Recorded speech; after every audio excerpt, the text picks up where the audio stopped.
एक व्यक्ति ने महात्मा बुद्ध से पूछा, मेरी जिंदगी में इतने दुख क्यों हैं? इतनी तकलीफें क्यों हैं? इतनी परेशानियां क्यों हैं? तो महात्मा बुद्ध ने उससे कहा, बताओ तुम्हें कौन सा दुख है? उसने कहा, मैं अपने कितने दुख आपको बताऊं? मेरी पूरी जिंदगी ही दुखों से भरी हुई है। जो मेरे रिश्ते हैं उन रिश्तों से भी मैं दुखी हूँ और मेरे शरीर में भी बीमारियां होती रहती है। एक के पीछे एक दुख लगा ही रहता है। तो उस व्यक्ति ने कहा, ना मैं अपने रिश्तों से खुश हूँ, ना अपने परिवार से खुश हूँ, ना अपने मन से खुश हूँ और ना ही अपनी जिंदगी से खुश हूँ। लगता है ऐसी जिंदगी से अच्छा है कि मैं मर जाऊं, कोई मतलब ही नहीं जीने का।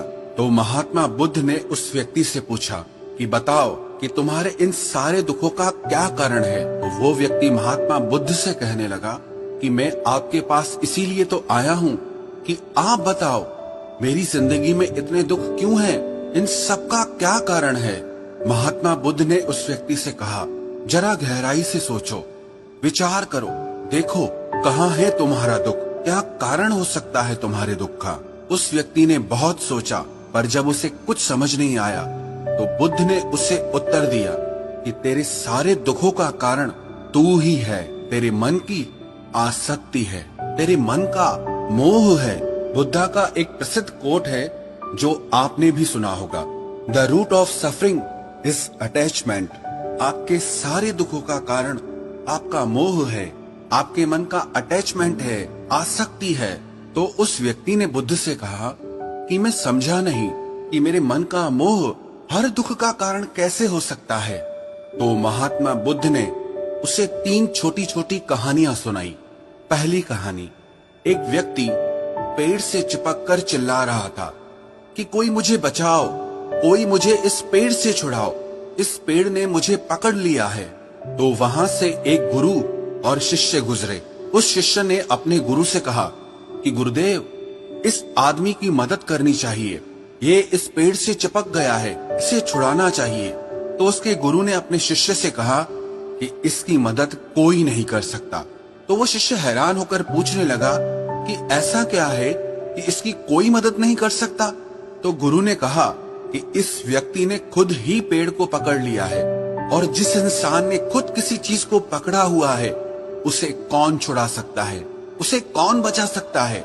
ऐसे ही बुद्ध ने कहा कि तुमने भी सारे दुखों को खुद ही पकड़ा है कि ये मेरा है, ये छूट न जाए, ये मेरे पास रहना चाहिए, ये मुझे मिलना चाहिए, और तेरे सारे दुखों का कारण ये मैं और मेरे का बंधन है।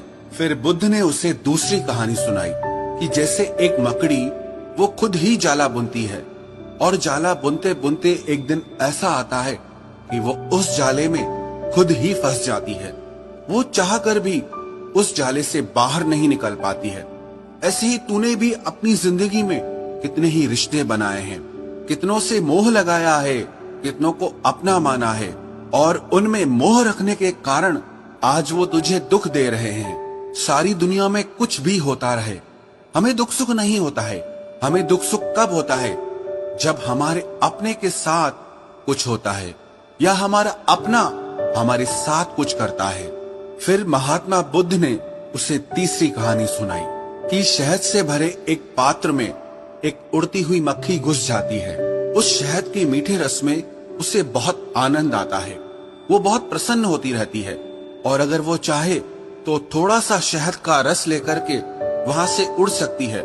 लेकिन वो उस रस में इतना डूब जाती है, इतना खो जाती है कि वो वहां से उड़ना ही नहीं चाहती, और उस रस को लेते लेते उसके पंख उसी शहद में फंस जाते हैं। फिर जब तक उसका पेट भरता है वो बुरी तरह से उस शहद में फंस जाती है। फिर वो वहां से निकलने की बहुत कोशिश करती है, आगे जाती है, पीछे जाती है, दाएं जाती है, बाएं जाती है, पर वो वहां से उड़ नहीं पाती है, वो फंस जाती है उसी में ही। ऐसे ही तूने भी अपनी जिंदगी में जिन रिश्तों में आनंद लिया, सुख लिया, शुरू शुरू में तो तुझे बहुत सुख आया, और आज वही रिश्ते तुझे दुख दे रहे हैं। ऐसे ही जब कोई व्यक्ति जब स्वास्थ्य की परवाह ना करके स्वादिष्ट रसों के पीछे पड़कर कुछ भी खाने लगता है तो आगे चलकर उसका शरीर खराब हो जाता है, उसके शरीर में रोग आ जाते हैं। ऐसे ही जब मन संसार की बहुत सारी आशाएं कर लेता है, तृष्णाएं और वासनाएं कर लेता है, तो उसके मन में धन का लोभ आ जाता है और फिर चाहे उससे कितना भी धन मिलता रहे, उसकी तृप्ति कभी भी नहीं होती। वो हमेशा धन से अतृप्त रहता है और फिर इससे उसके मन में दुख का जन्म होता है। फिर उस व्यक्ति को एहसास हुआ कि महात्मा बुद्ध बिल्कुल सही कह रहे हैं। यही वजह है मेरे